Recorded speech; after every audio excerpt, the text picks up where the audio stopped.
Bem, então, vamos dar continuidade ao item 16, Jesus e Consciência. E nós, na semana passada, trabalhamos capítulo 2, Ser e Pessoa, do livro Ser Consciente. E hoje vamos continuar no mesmo capítulo.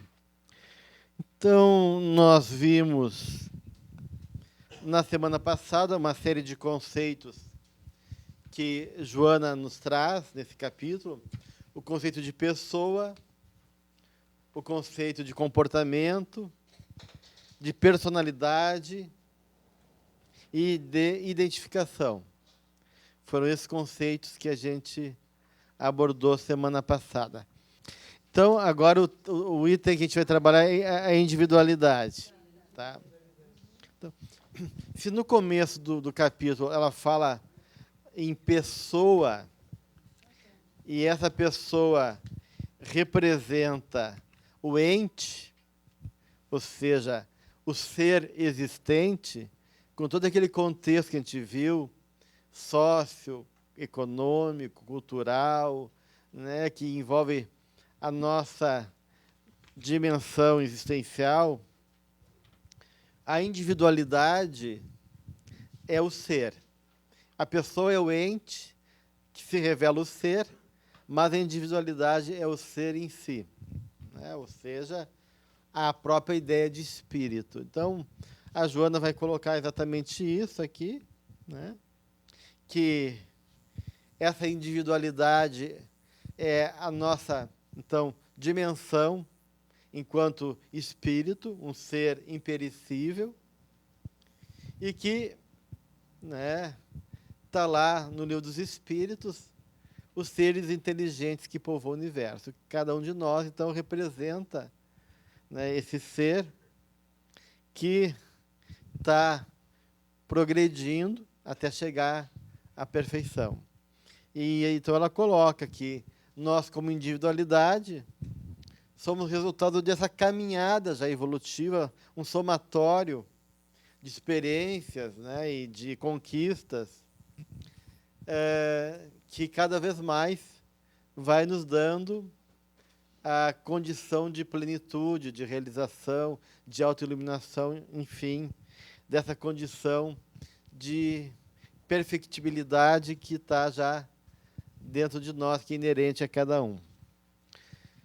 Bem, ela traz todos os elementos, por quê? Para a gente poder tomar ideia desse processo de uma consciência que está se expandindo, uma consciência que é individual, que tem a ver com essa noção da realidade espiritual, uma consciência que é coletiva, que envolve aquele processo de identificação que a Joana coloca, né, que pode se identificar com padrões coletivos, com o mundo externo, e uma consciência coletiva que é anterior ao indivíduo, que a gente chama de inconsciente coletivo, né, que é todos esses elementos universais que trazemos, que organizam e dão base para a gente poder se constituir, como são os instintos e os arquétipos. Então, isso também faz parte de uma dimensão coletiva. Gelson, aqui, então, na individualidade, ela fala na questão da individuação, né? Que é que a gente busca aqui, é certo? É isso? Não. Não? Não, sabe por que eu te pergunto? Porque, assim, porque a pergunta, né? Porque a gente, às vezes, fala muito de pessoas que são muito... pensam muito em si, nas suas vontades. Então, essa pessoa é muito individualista. Uhum. E parece pejorativo, assim, né? Sim. Aí, às vezes, eu acho que se confunde com egoísta e individualista, não sei. O individualismo, né, a pessoa individualista, ficou como um termo realmente negativo, né? Por exemplo, na sociedade pós-moderna, uma característica é o excesso de individualismo. Então, apesar de individualista, que só cada um pensa em si. Aqui, individualidade é a ideia de ser um indivíduo, né? Cada um é uma individualidade, ou seja, um ser único, próprio. Agora, não quer dizer que essa individualidade seja individualista, que eu penso só em mim. Então, a pessoa individualista é a pessoa que está centrada em si mesmo, né, preocupado só consigo. Então, isso é questão de egoísmo. E a individuação é quando essa individualidade, ou seja, esse indivíduo que cada um é, se torna uma pessoa integrada, inteira, né, onde ela consegue, de uma maneira, reconhecer as suas partes e poder integrar ela numa condição de totalidade, da minha individualidade. Então, isso é individuação. Nem toda o indivíduo individua, né? E nem todo indivíduo é individualista. Né? Mas todos somos indivíduos. Tá. E claro, um conceito central aí é o conceito de consciência. Porque, de alguma maneira, essa consciência é a própria expressão da nossa individualidade. Né? Quer dizer, nós tomamos consciência de nós mesmos e existimos, e expressamos a nossa realidade conscientes e, então, responsáveis por essa própria caminhada. Então, essa consciência que, na medida que a gente vai evoluindo, vai se expandindo. Né? E que, com o tempo, vai se integrando essa consciência do self, né? Essa consciência do self, que é uma consciência mais profunda, que é essa consciência do si. Porque a maioria das pessoas vive aquilo que a Joana cita do Ouspensky e do Gurdjieff, uma consciência de sono. Uma consciência ainda muito limitada, e não uma consciência do si, que é essa consciência desse indivíduo enquanto um ser espiritual. E poder viver de acordo com esse self, com esse si, né? Esse último trechinho aqui que você acabou de falar, né, mas acho que é bom reforçar, este que superou os condicionamentos e comportamentos pessoais de consciência livre é o ser total, pessoa transitória, individualidade eterna. É um resumo, né? Exatamente. Então, ela propõe que este ser, né, que é o ser total, sim, que supera daí tanto os condicionamentos como os comportamentos que são adquiridos,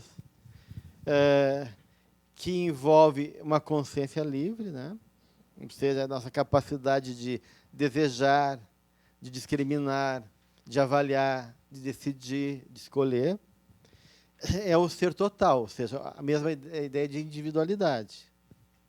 A individualidade eterna, que é esse ser que se manifesta na existência como uma pessoa. Porque ela falou de pessoa transitória. Porque a pessoa é a nossa condição de existente. O ser e o ente. O ente é essa pessoa que existe nesse contexto transitório que é cada encarnação. Quando tem um corpo, tem uma personalidade, tem uma identidade egóica e assim por diante. Quando a gente desencarna, nós não estamos limitados a esse condicionamento, né, do corpo e da realidade material, e conforme a nossa evolução, a gente tem uma consciência mais plena, expandida, de uma realidade maior do que essa que a gente habita enquanto corpo e identidade egóica. E essa individualidade, então, a gente leva para as outras encarnações. Sim, é o espírito. Tá. É cada um de nós. E o ego também. Quer dizer, quando a gente, mesmo o ego sendo transitório, a gente continua tendo ego lá no plano espiritual. Só que é um ego relativizado, não é o mesmo ego. Por exemplo, né, o Emmanuel.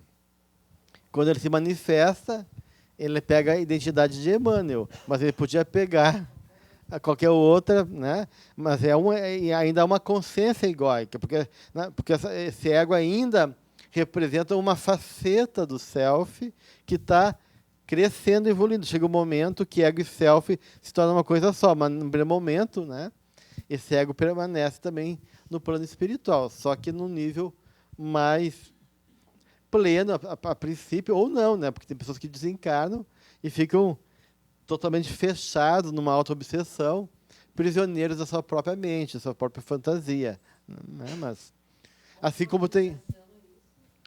Oi? Num nível bastante grave, tu pode chegar no nível de Ovode, quando vai perdendo a forma perispiritual. Mas é um processo lento, de muito tempo para chegar nessa degradação da forma. E tanto que a gente conserva o ego, que criança que desencarna como criança, pode continuar como criança e ir crescendo e se desenvolvendo no plano espiritual. Então, aquele ego infantil permanece depois de desencarnado e ela vai sendo maturada e vai se desenvolvendo na própria realidade, na própria dimensão espiritual onde ela se encontra. Né? Bem, então, essa consciência livre, que representa o ser total ou individualidade, ela tem recursos, instrumentos, que é próprio da dinâmica da vida e que envolve um processo de ser afetado por esse processo, seja do ponto de vista interno como externo. Ou seja, o ser humano é um ser que afeta o mundo e é afetado pelo mundo. Né? Isso é uma condição dessa dinâmica relacional que envolve o processo de aprendizado, de crescimento. E dentro dessa dinâmica, ela vai dizer que a gente pode buscar e encontrar um caminho e um estado de saúde, ou não, né? Ou se perturbar e isso gerar um desequilíbrio. E comentando em relação à saúde, ela diz que essa saúde resulta de fatores essenciais que envolvem, então, todo esse quadro de bem-estar, de equilíbrio, de harmonia, de uma estrutura tanto psíquica como física favorável. Então, ela diz que isso envolve um equilíbrio mental, envolve a harmonia orgânica e um ajustamento socioeconômico. Quando esses fatores deixam de existir, há um processo de perturbação que pode afetar, então, o nosso equilíbrio, tanto físico como psíquico. E ela vai trazer alguns elementos significativos. Então, a gente vê que tudo começa no indivíduo. E esse indivíduo, enquanto consciência, está associado à ideia de mente. Né? Então, tudo começa na mente. Essa mente, ela é uma composição das forças desse indivíduo, do espírito, que é a vontade, o pensamento e os sentimentos e as emoções. Né? Então, a gente tem um campo onde nós transitamos por sentimentos, pensamentos e vontade. E essa dinâmica movida pela vontade, pelo pensamento, sentimento, dão aquilo que a gente chama de ideia, ou pensamento.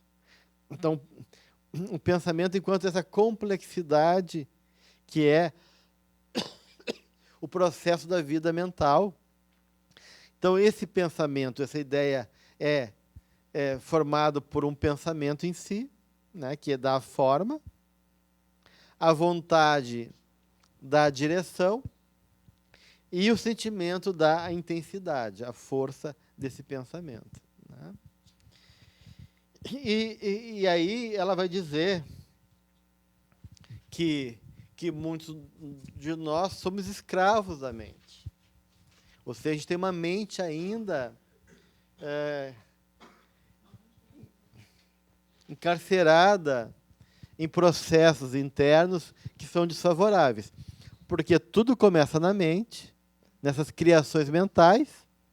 Então, os nossos impulsos mentais, desejos, formam pensamentos, ideias, e as ideias se transformam em comportamento. Então, aquilo que a gente chama de comportamento nada mais é do que o fruto daquilo que a gente criou mentalmente e alimentou. E da qual, muitas vezes, a gente quer até se livrar, mas, de alguma maneira, a gente não consegue, porque a gente alimentou tanto aquilo que estamos prisioneiros daquele comportamento ainda, como alguns comportamentos perversos, patológicos, que a gente já pode até ter consciência que aquilo é negativo, mas é uma coisa compulsiva. Muitas vezes aquilo parece que é mais forte do que nós, né? Porque, de uma maneira, isso ainda é uma parte que ocupa um lugar emocionalmente e psiquicamente significativo para nós. E por isso que ela vai falar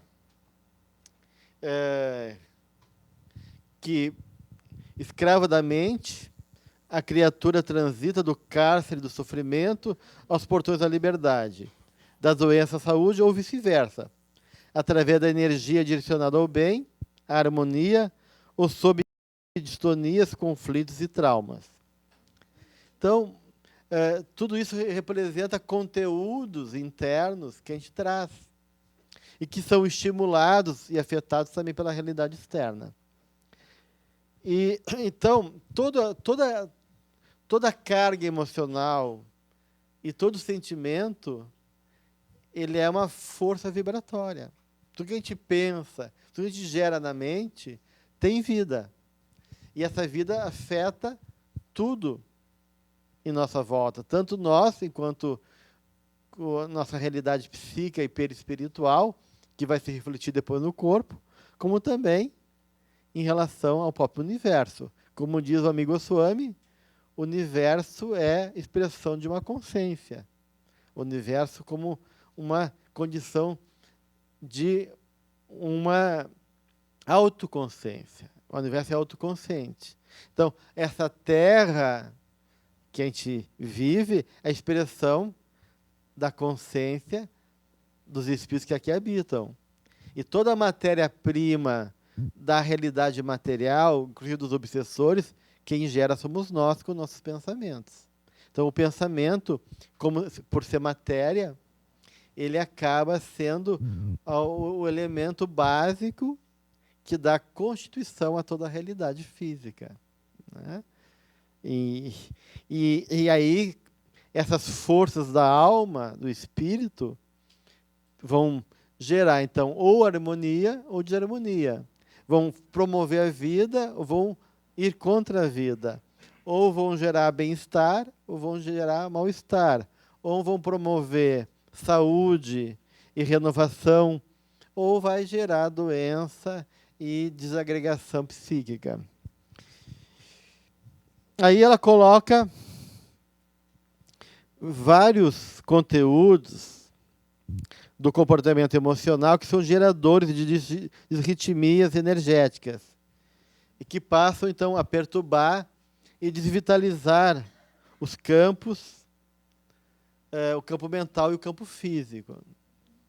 E aí ela vai citar esses conteúdos negativos. Então, fatores de destruição do equilíbrio: o amor, a angústia, o rancor, o ódio, que, segundo ela, são gigantes da vida psicológica com poderes destrutivos insuspeitáveis. Ou seja, mais do que a gente imagina.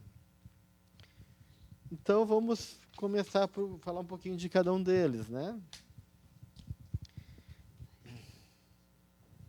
Oi? Então, o primeiro que ela fala é o amor, como um dos grandes e terríveis elementos desestabilizadores da vida. Claro, o que ela fala do amor é tudo aquilo que a gente não vê, que não é o amor, né? Porque o amor, enquanto essência da vida, Deus é amor, né? A lei do amor, né? Então, aqui, ela está falando não nesse amor pleno, espiritual, mas o amor enquanto paixão, enquanto desejo. Porque a gente sabe que o desejo coagula, né? Na alquimia está ligado com fogo, e o fogo, na alquimia, ele é uma experiência de calcinar e que tem dois perigos do fogo. Ou tu se queimar, né? Ou tu se frustrar. Né?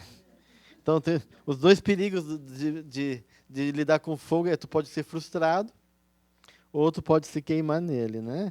Então, de uma maneira, a gente está falando dessa força primordial da nossa natureza humana, do espírito, que é essa força do desejo, do impulso, do eros, né? Desse eros que governa a nossa vida e que provoca tanto o desejo como a agressividade, né? E que impulsiona a gente em relação à vida, né? Porque o desejo é um impulso em relação a alguma coisa.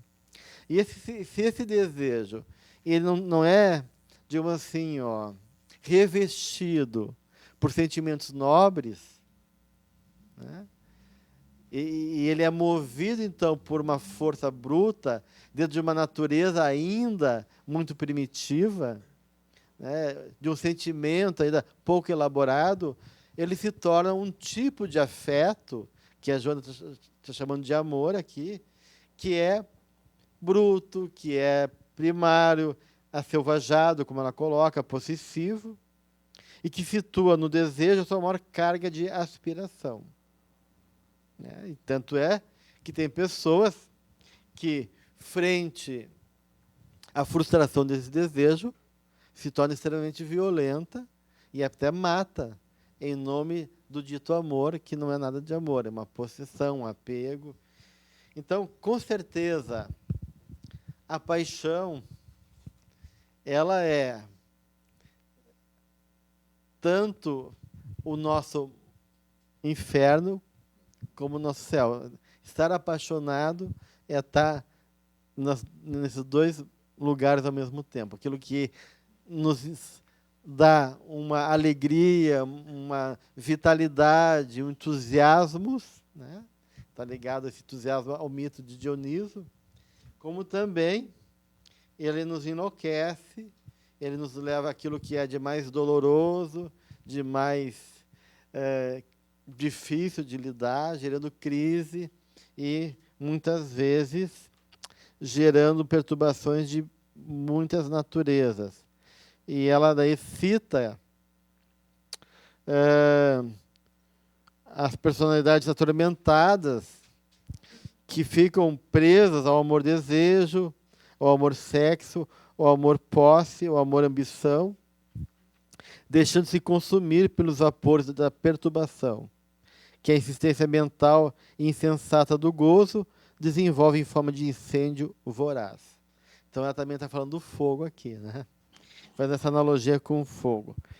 Então, de uma maneira, isso está ligado à ideia de apego, isso está dando a ideia de aprisionamento, de enlouquecimento, e por isso que esse amor acaba sendo um amor possessivo, naquilo que Jung diz, que as relações humanas acabam sendo relações recheadas de constrangimento e de aprisionamento, de exigências e constrangimento, onde as pessoas perdem a sua liberdade, Jung diz, né?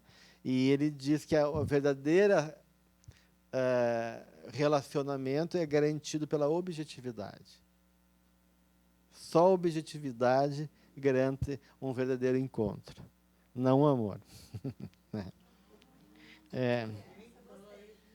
Né?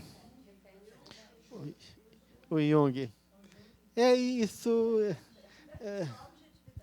garante uma verdadeira relação, um verdadeiro encontro. Isso vai ter em Spinoza também. Isso é a mesma ideia que Spinoza vai desenvolver quando ele fala do mau encontro e do bom encontro. Tá? O filósofo Spinoza. Tá. Então, Então, o que acontece? Isso que a gente está chamando de amor, esse amor rançoso, pegajoso, que fede, que sufoca e que mata, né? Porque desse amor, né? Nada mais é do que uma projeção das nossas necessidades no outro. Diz, eu amo tanto ele. Não ama coisa nenhuma. Ama a si próprio, a sua necessidade. Então, tu deseja o outro pelo que ele significa para ti, pela tua necessidade, e não por um amor real. Né? Porque o amor real, ele envolve uma compreensão. Né? Uma compreensão e uma atitude, então, de sabedoria, né? De uma atitude adequada à natureza e à necessidade do outro, e não à minha necessidade. Tanto é que o Gugambil Craig vai dizer que o que deve mover as relações de casamento não é a fantasia de felicidade. Porque ele diz assim que o casamento não é para trazer felicidade. Esse é um psicólogo suíço. O que ele fala, qual é então a proposta do casamento se não é trazer felicidade? Ele diz, a proposta do casamento é para servir e salvar a alma. E não para trazer felicidade. Oi? A ideia que ele traz é que a proposta do casamento, o objetivo do casamento não é para a felicidade, mas para salvar a alma. Gugambil Craig tem um livro chamado O Casamento Está Morto, Viva o Casamento. Tá? Bem, então, isso em relação a esse amor que como projeção se torna exigente e gera sofrimento e perturbação. Olha só o que ela coloca aqui. O atormentado, olha só o atormentado. Aquele que ama dessa maneira é um atormentado. Né? Fixa a sua identidade na necessidade do que denomina amor e projeta-se inconscientemente sobre quem ele diz amar. Diz amar, porque não ama, né?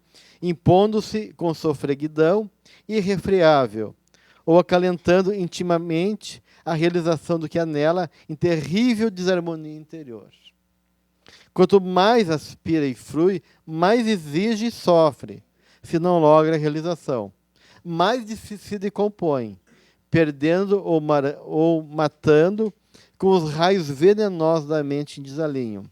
As defesas imunológicas e as vibrações da harmonia mental, logo tombando nos estados enfermizos. Então, isso é o resultado de uma pessoa que diz amar, mas que, na verdade, está movida apenas por esse impulso egoísta do desejo e da vontade de ter, de possuir o outro, em função das suas necessidades. 99% daquilo que a gente chama de amor não é amor. Né? Se conhecendo, né? E conhecendo o outro. Quando o outro frustrar nossa expectativa, se a gente não ficar brabo e compreender e aceitar, é sinal que a gente está amando.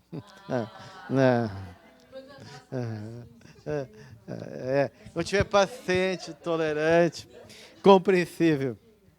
Bem, vamos passar para o próximo item. A angústia, gente.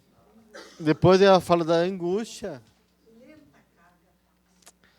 E essa angústia, ela, para Joana de Ângeles, ela é fruto de uma insegurança pessoal. Então, vários fatores geram instabilidade no indivíduo, que vai afetar seu comportamento, gerando essa angústia, que é, de uma maneira, uma combinação entre ansiedade, né, e medo, porque ansiedade e medo, na verdade, é a mesma coisa. São coisas que são sinônimos, só que a ansiedade está ligada às questões internas, subjetivas, e o medo a fatores externos reais. Né? Mas, então, a gente vê uma pessoa instável e que envolve em várias questões da vida.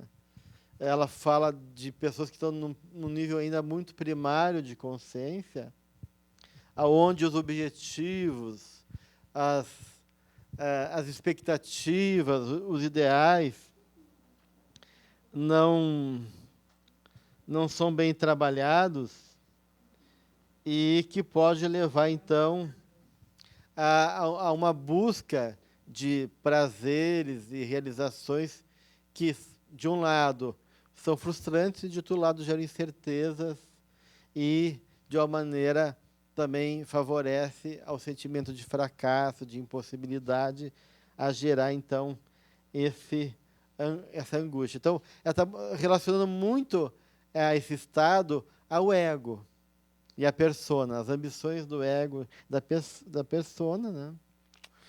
Que busca uma visão errada de plenitude e, assim, acaba colocando os seus interesses e a importância da vida mais na persona, no parecer e no ter, do que realmente no ser, né? A ideia do ser que ela colocou antes.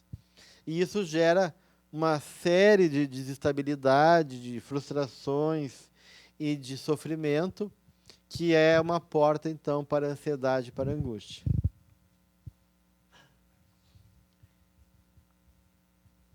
E ela fala das pessoas que cultivam a angústia. Fala de processo masoquista, onde a pessoa fica num certo prazer negativista com esse padrão e acaba provocando, então, um cultivo masoquista de uma vida infeliz e limitada. E aí a importância que ela fala de tentar superar esse estado de angústia com um movimento de autoconfiança. E essa confiança vem em todo o processo de focar nos valores espirituais, um trabalho de se aceitar, de não ficar preso tanto no resultado e no desempenho, mas se identificar mais com um processo, naquilo que eu estou aprendendo e me reconhecendo enquanto crescimento, e assim por diante, de não criar exigências fora da realidade, e poder realmente não ficar preso nos insucessos, mas tirar do insucesso o melhor enquanto aprendizado e assim por diante, né? Ou seja, e buscar daí uma visão mais otimista da vida, uma visão que possa realmente reconhecer o quanto a gente é amado, o quanto a gente é cuidado, e assim ir eliminando esses pensamentos lúgubres, negativos, que acabam gerando esse sentimento de angústia. Alguma coisa mais em relação à angústia? Nós achamos que sempre estamos bem, né? E que não precisamos de ajuda, né? Em termos psicológicos, um profissional competente para que dirija, para que a gente coloque realmente o nosso dia, a nossa vida, os nossos passados, algumas coisas que ficaram, que é importante isso. E a pessoa fala, não, eu já estou bem, eu estou fazendo curso, eu estou adiantada, eu não preciso disso. Eu acho que, pelo contrário, todos nós precisamos de uma ajuda, uma direção e um ouvir, porque, na verdade, a gente ouve os outros, mas a gente não se ouve. Essa noção que existe parte dos nossos vulneráveis e limitados é importante, porque aquilo que parece ser uma fraqueza na nossa vulnerabilidade, muitas vezes tem lados muito preciosos e humanos, que se a gente não contatar com ela, a gente não vai reconhecer em nós. Então, está todo mundo no mesmo barco, né? Ou seja, temos aspectos nossos que são mais desenvolvidos e outros que estão ainda numa fase mais primária, mais embrionária, e a gente tem que reconhecer isso, né? E aí realmente aceitar e acolher que a gente precisa um dos outros. O rancor.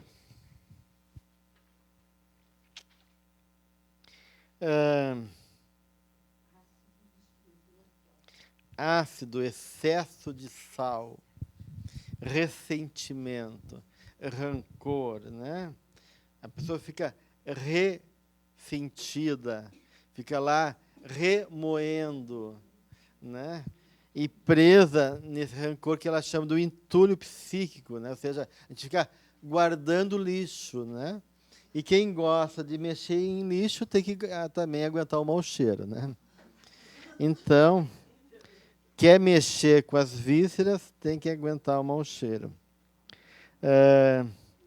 Então, tem pessoas que, por ter uma personalidade ainda muito frágil, uma identidade inferior, uma autoestima baixa, mas são orgulhosas, né? Então, a gente pode pensar nesse orgulho ferido.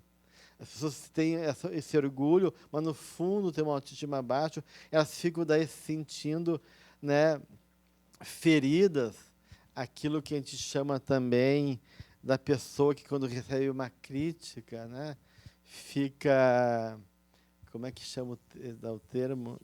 Melindrada, isso. O melindre, né? O melindre tem a ver com esse orgulho. A pessoa melindrada é a pessoa que se ofende e se sente daí, né, perturbada frente a uma crítica do outro.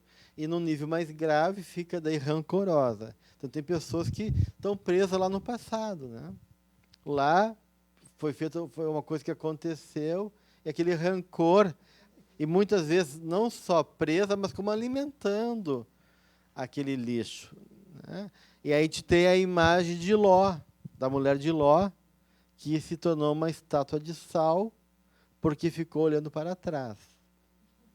Então, essa coisa de ficar olhando para trás, ressentido, o excesso de sal, então, né, vai se tornando uma estátua de sal, uma pessoa que vai se petrificando no seu rancor, nas suas mágoas, nos seus ressentimentos, porque fica olhando para trás. E o que ela coloca aqui? Que, num nível grave, elas podem gerar tanto dano emocional que pode levar à psicose profunda e à esquizofrenia. Olha só que coisa impressionante, né? Quer dizer, alguns processos esquizofrênicos podem ser desencadeados por rancor. E logo abaixo ela diz: a criatura humana tem a destinação da plenitude. O seu passo existencial deve ser caracterizado pela confiança, e os acontecimentos desagradáveis fazem-se acidentes de percurso, que não interrompem o plano geral da viagem, nunca impeditivos da chegada à meta. Então, realmente, em qualquer caminhada, qualquer movimento da vida, a gente vai se deparar com um momento de dor, de limitação, de situação difícil, com pessoas que muitas vezes pode gerar algum tipo de atitude desagradável, mas ficar preso ali é dar muita importância para o outro e abdicar dessa caminhada, como desculpa que o outro te feriu. E, na verdade, essa desculpa não cola, porque o problema não é o outro, o problema é o nosso orgulho e o nosso sentimento de inferioridade que está ali juntos, gerando esse rancor e essa mágoa. E, então, ela fala da importância de a gente poder realmente se libertar desses resíduos de mágoas e rancores que acabam assumindo uma dimensão danosa através da psicoterapia do perdão. Então, o perdão como realmente o antídoto para o rancor, numa proposta de renúncia dinâmica. Olha que legal isso, quer dizer, uma renúncia dinâmica, que a pessoa vai, então, se livrando das paisagens mentais e emocionais negativas e encontrando um caminho renovador para a sua vida. E, por último, ela cita o ódio. O ódio como uma etapa terminal de desarranjo comportamental. Ela fala que o ódio está muito é um comportamento muito arcaico, muito ligado aos primeiros estágios evolutivos, é num nível muito primitivo, e que muitas vezes a gente se mantém atavicamente como uma condição emocional nossa, e que é das pessoas que não sabem amar, né? Então, a gente diz que o ódio não é o contrário do amor. O contrário do amor é a indiferença, né? O ódio é um amor que enlouqueceu, né? Porque a pessoa se sente vítima do outro, injustiçada, seja por que motivo. A pessoa interpreta, né? A pessoa me feriu, a pessoa me ignorou, a pessoa tem mais do que eu, a pessoa é mais bonita do que eu, a pessoa me virou a cara. Isso acabou sendo suficiente para começar a odiar ela. Daí eu começo a me hipervalorizar. Na verdade, a pessoa que odeia, ela tem um transtorno narcisista. Ela tem essa ideia que tudo tem que estar ligado a ela, e se o outro não responde à expectativa, ela se sente insultada, machucada, ferida, e com direito, então, a revidar, né? Porque, no fundo, ela está tentando buscar que a pessoa se centre nela, mas, na verdade, é ela que está apaixonada e centrada na pessoa, né? Então, é ela que está hipervalorizando o outro, ela está aprisionada no outro. O ódio se torna frio com o tempo, né? O rancor é essa mágoa que tu fica preso naquele passado, né? Mas, claro, esse rancor, essa mágoa, pode se transformar em ódio, né? Onde a pessoa fica arquitetando e fica aprisionado e acaba, de uma maneira, então, vivendo uma fantasia muito destrutiva em relação ao outro. Vamos ver o que ela coloca assim. Porque a pessoa se coloca como vítima. E a vítima daí fica preso àquele que ele acha que é o algoz, mas na verdade o que tem aí é um enamoramento, né?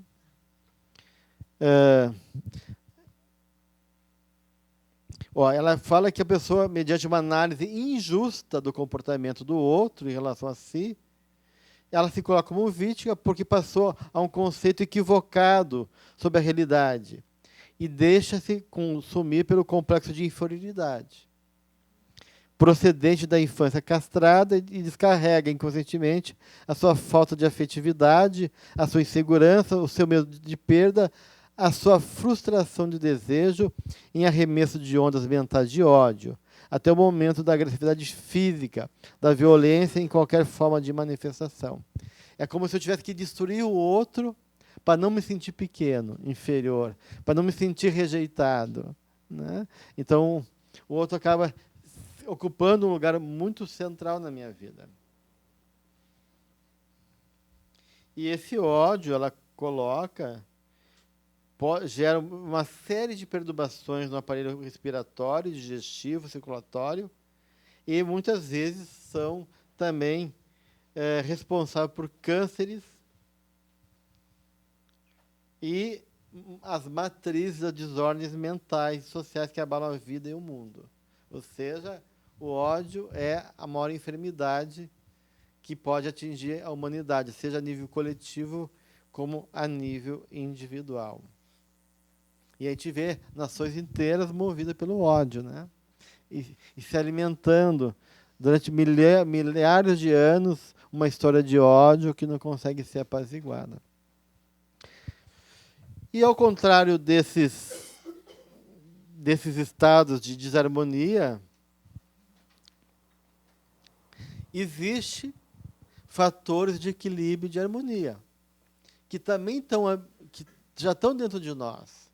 Porque se o self é o espírito e é ao mesmo tempo a imagem divina, e se as leis de Deus estão escritas na consciência do homem, e de alguma maneira então a gente traz em nossa natureza essa marca divina, porque somos filhos de Deus, então nós temos um potencial divino. de amor, de paz, de capacidade e recursos que são inimagináveis. A gente não consegue se servir desses recursos e desenvolver eles, mas eles estão ali e pode, de igual maneira, possibilitar uma realidade positiva.